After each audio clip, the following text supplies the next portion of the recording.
இன்னைக்கு ரொம்ப சீக்கிரமாக செய்யக்கூடிய மோர் குழம்பு எப்படி செய்யறதுன்னு பார்க்க போகிறோம். மோர் குழம்பு 2-3 விதமாக செய்வாங்க. இது ரொம்ப சீக்கிரமாக செய்யக்கூடிய ஸ்டைல் ஆஃப் மோர் குழம்பு. அதுக்கு ஒரு கடாயில் 2 டேபிள் ஸ்பூன் எண்ணெய், 1/2 டீஸ்பூன் கடுகு. கடுகு நல்லா பொரிஞ்சதும் ஒரு 10 - 15 கருவேப்பிலை இலை சேர்த்துருக்கேன். 2 பச்சை மிளகாய் கீறி விட்டு சேர்த்துருக்கேன். பச்சை மிளகாய் நல்லா கலர் மாறினதுக்கப்புறமா 1 இன்ச்சு இஞ்சி நல்லா ஃபைனாக சாப் பண்ணி சேர்த்துருக்கேன். இஞ்சி கண்டிப்பாக சேர்த்துக்கோங்க, அப்போ தான் ஃப்ளேவர் நல்லாயிருக்கும். சின்ன சைஸ் வெங்காயம் 1 வெங்காயம் சேர்த்துருக்கேன். இப்போ இதெல்லாம் நல்லா ரொம்ப ப்ரௌன் ஆகணும்னு அவசியம் இல்லை, கலர் மாறினா போதும், அந்த அளவுக்கு வதக்கிக்கோங்க. இதுக்கு தக்காளி நல்ல பழுத்த தக்காளியாக ஒரு 1/2 தக்காளி எடுத்துக்கோங்க. பழுத்த தக்காளியாக இருந்தால் கொஞ்சம் ஃப்ளேவர் நல்லாயிருக்கும். சிம்மில் வச்சு நல்லா வதக்கிக்கோங்க. தேவைப்பட்டால் மூடி போட்டு ஒரு 5 நிமிஷம் விடுங்க, தக்காளி நல்லா சாஃப்ட் ஆயிரும். இப்போ இந்த வெங்காயம் தக்காளிக்கு மட்டும் தேவையான அளவு உப்பு சேர்த்துருக்கேன்.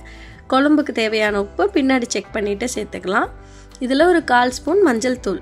இந்த மஞ்சள் தூள் தான் குழம்புக்கு கலர் கொடுக்கும், அதனால் கண்டிப்பாக சேர்த்துக்கோங்க. ஒரு மைல்டு எல்லோயிஷ் கலர் வரும். நம்ம இந்த குழம்புக்கு வேறு எந்த மசாலாவும் சேர்க்க போகிறதில்ல. இதுக்கு வெள்ளை பூசணி, நீர் பூசணி அப்படி சொல்லுவாங்க. அந்த காய் ஒரு 1.5 கப் அளவு எடுத்திருக்கேன். சின்ன சின்னதாக கட் பண்ணி தோல் எடுத்துட்டு, இந்த குழம்புக்கு நீங்கள் வெண்டைக்காய் இல்லைன்னா பருப்பு வடை இதெல்லாம் சேர்த்துக்கலாம். வெண்டைக்காய் சேர்த்துக்கிறதா இருந்தால் எண்ணெயில் ஃப்ரை பண்ணி எடுத்து வச்சுட்டு குழம்பெல்லாம் ரெடி ஆனதுக்கப்புறம் கடைசியாக சேர்த்துக்கோங்க. பருப்பு வடை சேர்க்குறதா இருந்தாலும் அதே மாதிரி தான், ஃப்ரை பண்ணிவிட்டு கடைசியாக சேர்த்துக்கோங்க. இந்த மாதிரி காய் சேர்க்குறதா இருந்தால் மட்டும் முதல்லையே சேர்த்து காய் முங்குற அளவுக்கு தண்ணி ஊற்றி நல்லா வேக விடுங்க. ஒரு 5 நிமிஷம் வேகட்டும். இதுக்கு நம்ம கடலை மாவு கலந்து தான் சேர்க்க போகிறோம். 1 ஸ்பூன் கடலை மாவு, 1 டேபிள் ஸ்பூன் கடலை மாவை ஒரு 1/4 கப் தண்ணியில் கலந்துட்டு சேருங்க. சேர்த்த உடனேவே மிக்ஸ் பண்ண ஆரம்பிச்சிருங்க, இல்லைன்னா கடலை மாவு கட்டி கட்டியாக இருக்கும். நல்லா மிக்ஸ் பண்ணி விடுங்க. ஒரு 10 நிமிஷத்துக்கு விட்டால் காய் நல்லா சீக்கிரமாக வெந்துடும். காய் வேகட்டும். இப்போ காய் நல்லா வெந்து கடலை மாவோட பச்சை வாசனையும் போனதுக்கப்புறமா அடுப்பை ஆஃப் பண்ணிடுங்க.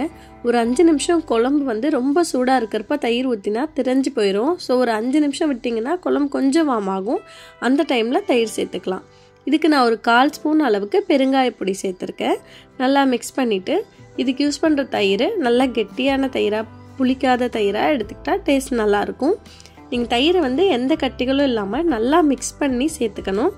அப்போ தான் திரியாக ஆகாமல் இருக்கும். நான் 1 கப் அளவு தயிரை நல்லா பீட் பண்ணி எடுத்து வச்சுருக்கேன், அதை சேர்த்துக்கேன். இது ரொம்ப திக்காக இருக்கிறதுனால நான் ஒரு 1/4 கப் தண்ணியும் சேர்த்துருக்கேன்.